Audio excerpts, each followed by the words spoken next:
Hello, how's everybody doing today? Out here with the family on a getaway, but I didn't want to miss out on the opportunity to post this Article 11 holiday schedule and posting provisions training video. It's beautiful out here, isn't it? Well, due to a request from you, the subject of this training is Article 11 holiday schedule and posting provisions. Holiday scheduling provisions are perhaps the third or fourth most complicated contractual provisions in the JCAM. But does it really have to be so difficult? Are there a set of principles we can remember that can simplify Article 11 for us? There are, and I'm going to share some with you today. Now, as you know, we have 11 holidays now, with Juneteenth falling on every June 19th of the year. What is the intent? Let's start with that. What is the intent of Article 11? Well, there on page 11.3 of the JCAM, we read the following. The intent of Article 11.6 is to permit the maximum number of full-time regular, full-time flexible, and part-time regular employees to be off on the holiday should they desire not to work, while preserving the right of employees who wish to work their holiday or designated holiday. That's the intent. Now, most LMOUs have a pecking order of who gets ordered in first, whether it's the SDOs or the designated holidays, or vice versa. The JCAM also has a pecking order contained in Article 11. The one in the LMOU is always followed over the one in the JCAM if one exists. And I know there's some interesting ones out there. I mentioned two different varieties, but I've seen a couple really interesting ones. So if you're willing to share, you can go ahead and in your comment put a picture of the pecking order in your specific office if it's different from these. Another new provision in Article 11 is the deferred holiday leave credit option. There in Article 11.4, Part C, it says, deferred holiday leave credited in accordance with Section 4A or 4B above will be subject to all applicable rules for requesting and scheduling annual leave and shall be combined with annual leave and counted as annual leave for the purposes of annual leave carryover. So upon request, you can get 8 hours of annual leave added to your annual leave balance instead of getting paid the 8 hours of annual leave. The PS Form 3971 has a section with a box titled Holiday Annual Leave Exchange. It's actually the second option under annual leave that you would check, where you should check and submit your request in writing. Remember, if it's not written, it didn't happen. Now, I haven't run into a specific time limit for when is the cutoff, but it seems to me like the actual day of the holiday or designated holiday that you are working would be a good time limit to decide whether you want to get paid the 8 hours or you want the 8 hours added to your annual leave balance. That way we avoid any issues where management says, well, you didn't let me know with enough time. A common question I have is, I was mandated to work on the holiday. Do I get paid straight time or do I get paid time and a half? Now, here is a very simple way to put it. Look at your day off code. Whether you're an A, B, C, D, E, or F, some branches go by colors. If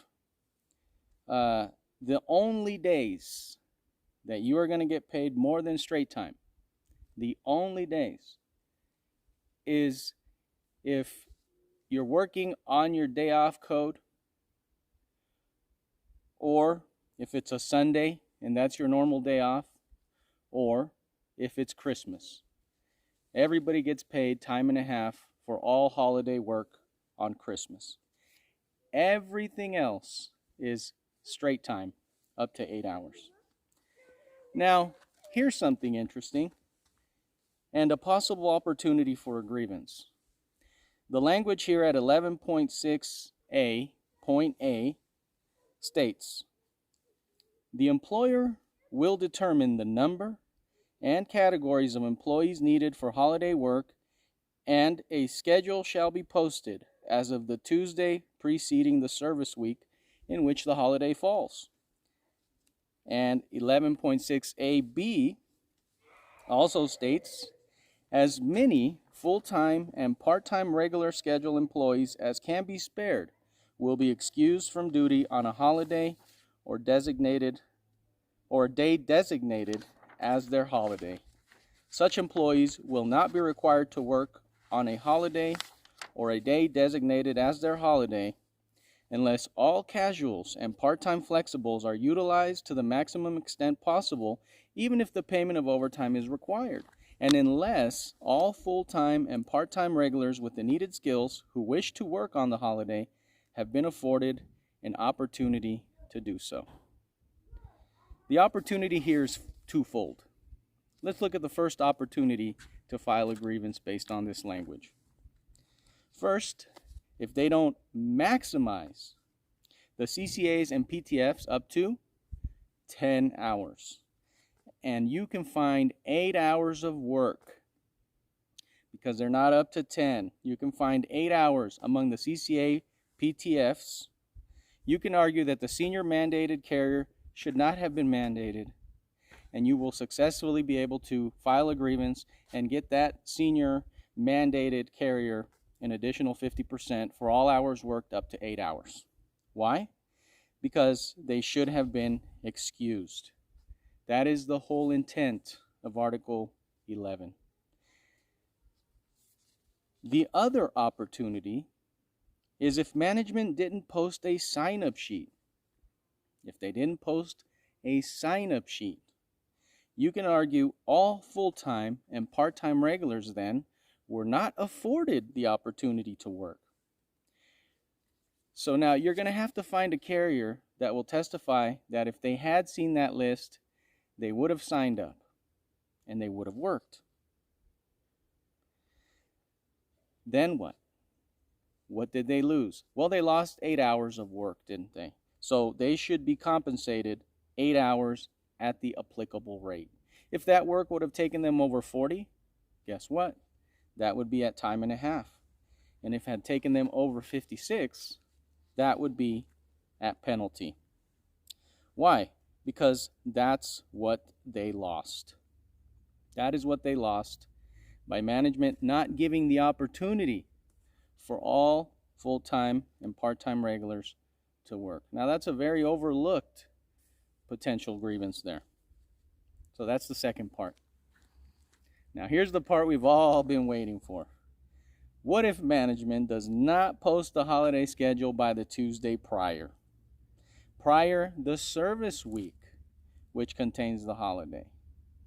So if that holiday falls on a Friday, they had to have posted it the Tuesday of the week before. If it falls on a Monday, then they had to have posted it the Tuesday before. Well, JCAM, page 11.4, under Holiday Schedule Posting, states the following.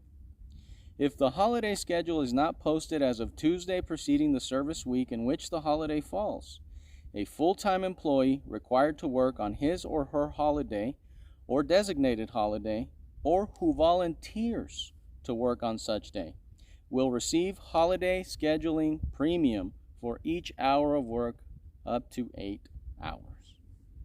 Pretty simple, right? Management missed the time limit. Now they have to pay everybody on that holiday an additional 50%, up to 8 hours. There are two exceptions, though. The first one, the JCAM gives management two ways out of this. An act of God. There was a hurricane.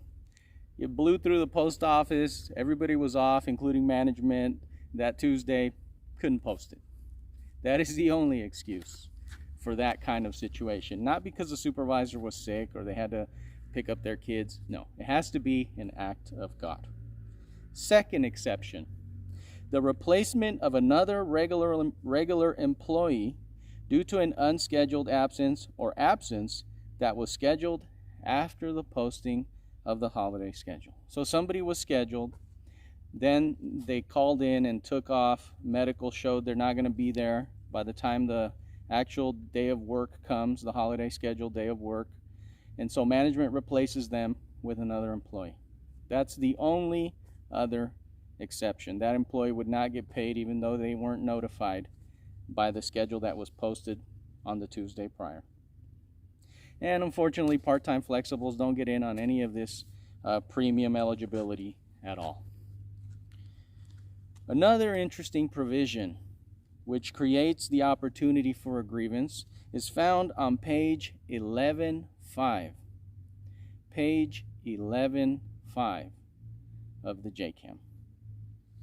There it states, Arbitrator Mittenthal held in H4N NA-C21, second issue, January 19, 1987, that a regular employee who volunteers to work on a holiday or designated holiday has only volunteered to work 8 hours. A regular volunteer cannot work beyond the 8 hours without supervision, first exhausting the ODL. Up to what? Well, up to 12. So when you're looking at your Article 8 grievances in a week, or when you're looking at your Article 11 holiday schedule grievance, you can file this on either one. Anything beyond 8 hours worked on the holiday or designated holiday by a non-ODL, including a work assignment list carrier, is in violation of this language if the ODL is not maximized to 12 hours. You would treat this exactly like a regular Article 8.5G mandate grievance, where you would pay that mandated employee an additional 50%, hopefully more than that, now that we've had all this crazy mandating across the country for the last 5 or 6 years. Maybe you've gotten it up to 100%, hopefully, like one of my stewards has. If not, 50% to the mandated carrier and missed opportunity to the ODL. You guessed it, that's a very overlooked grievance opportunity. But what if the only mistake management makes is to not post the holiday schedule by the Tuesday prior the service week containing the holiday? So it's a pristine schedule. Nobody calls in sick. Everything is right. They followed the pecking order, but they posted it on Wednesday. What happens then? If the holiday schedule, Article 11 says, if the holiday schedule is not posted as of Tuesday preceding the service week in which the holiday falls, a full-time employee required to work on his or her holiday or designated holiday, or who volunteers to work on such a day, will receive holiday schedule premium for each hour of work up to 8 hours. And we read that before under Article 11.4. Pretty simple. Each one of those employees gets paid. And what if I signed up? What if I volunteered but I just wasn't scheduled? Then what? Should I go tell management? Well, page 11.6 of the JCAM states, National Arbitrator FASTER ruled in NCC 6085, August 16, 1978, on the appropriate remedy for violations of Article 11.6. He found that when an employee who volunteered to work on a holiday or designated holiday is erroneously not scheduled to work, the appropriate remedy is now to compensate the overlooked holiday volunteer for the total hours of lost work. So basically, I get paid anyway at the appropriate rate. At the straight time rate, if it was my regularly scheduled day and I'm not over 56 hours for the week. Or at the penalty rate,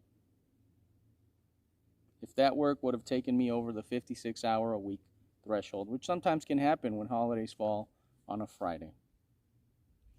Now, what about, and this one is really going to blow your mind because it is so rare that a steward enforces this. Ready? What about the actual day of the holiday? For example, October 10th, 2022 in this case. Who gets to work? Does management only schedule the PTFs and the CCAs in your office? Well, guess what? There are no separate provisions for the day of the holiday. We argue the holiday is the holiday. Article 11 is the only provision that controls work on a holiday. So guess what? Management has the same obligations of posting a sign-up sheet, of posting this schedule the Tuesday prior to the service week, stating who is going to work or who is not going to work on the holiday. So you can file a grievance based on this. Get management to post a list. As odd as it may sound, in some offices, the regulars want to work more. This is your opportunity. It is an easy grievance because all you have to do is do exactly the same thing as you did for the holiday or designated holiday on the normal grievance that you would do for the holiday schedule. Most offices have never enforced this. So I think you're going to have fun with this. But now, what should you request for these holiday grievances? Remember, your document request has to be in writing, and it has to have a place where management signs and dates so that we know when they received it. Number 1, request all holiday schedules for the Columbus Day holiday, for example. Number 2, you're going to need the sign-up sheets. That's the only way you're going to be able to compare who got mandated versus who volunteered. Number 3, you're going to need the hours analysis report office-wide. Now this report, I've found sometimes management doesn't know how to pull it. So if anybody needs a screenshot, a picture of it, just message me and I'll post one so you can show it to your supervisor and they'll be able to find that particular report in their system. It's easier than requesting the clock rings for the entire office, especially if you have a large office where that could be hundreds of pages. And this, of course, is so you can see who worked and who didn't work on the holidays or designated holidays. Number 4, you're going to need the annual leave calendar for the week of the holiday. Why? Because this is a legitimate reason as to why management skipped somebody on the pecking order and didn't schedule them to work on the holiday schedule. And number 5, you're going to need all documentation management relies on to ignore the pecking order and not permit the maximum number of full-time regular, full-time flexible, and part-time regular employees to be off on the holiday. Remember, you are preserving the intent of Article 11, which, as we read before, is to maximize that is to ensure the maximum number of these categories of employees are excused. And this number 5 is a nice catch-all. Nice catch-all, requesting everything management relied on in the making of their schedule, and it prevents management then being able to fabricate leave requests or leave slips after the fact in order to defend the grievance. I have a Step B decision where management was found in violation of Article 11. Now this is only the recent one. I have many in the past, where management was found in violation by not posting the holiday sign-up sheets, and the holiday schedule. So, although the provision does not state they have to post the sign-up sheets by any particular date, logic tells you that if they don't post the sign-up sheets with enough time, how are people going to volunteer? So this is a good grievance to pursue. Management had to pay an additional premium to both the designated holiday schedule carriers that worked and the holiday SDO carriers that worked, that additional 50%. I also have an arbitration decision where management posted the schedule 1 day late. Guess what? The same remedy was applied. Arbitrators don't care if it was only 1 day late. Management still has to abide by that provision and pay the remedy. Don't let management get away with anything brothers and sisters. I hope this has helped you. Until next time, remember, I'm not trying to impress you. I'm only trying to help you. Have a wonderful day and weekend.